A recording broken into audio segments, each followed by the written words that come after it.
verdadeiro, pra prestar uma homenagem a um grande companheiro, José Osvaldo Barbosa, pessoa maravilhosa, que foi grande fazendeiro.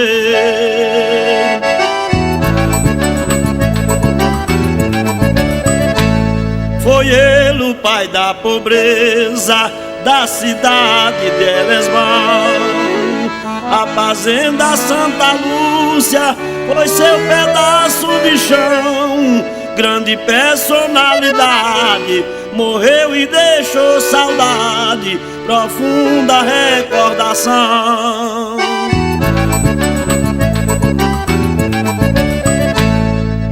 Casado com Dona Alzira, sua fiel companheira, que durante sua vida sempre foi hospitaleira.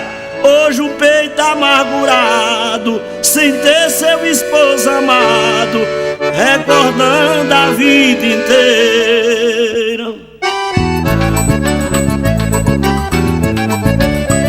Era um homem sem ter letras, trabalhador esforçado, viveu da agricultura e da criação de gado. Porém, antes de morrer, sentiu o maior prazer, deixando os filhos formados.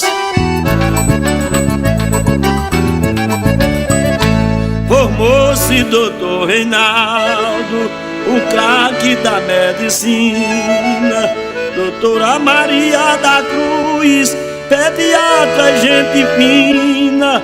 O grande doutor Evaldo, o ilustre advogado, residente em Terezinha.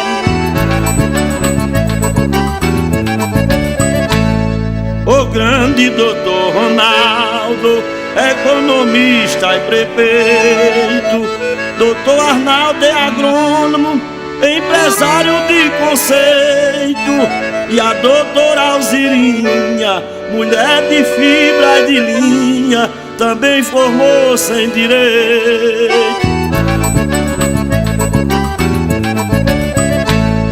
O doutor Osvaldo Filho, ilustre vereador, que o nome do seu pai só ele foi quem herdou. Grande personalidade, que o povão da cidade lhe dedica todo amor.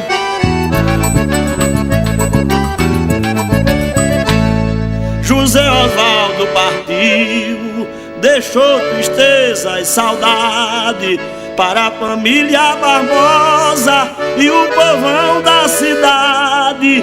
Mas Deus, Pai da criação, dá-lhe a santa salvação na divina eternidade.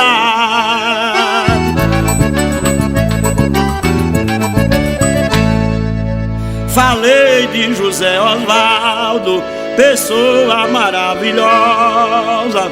Ofereço para seus filhos esta toada saudosa, ao povo de Elesbão, de todo meu coração, para a família Barbosa.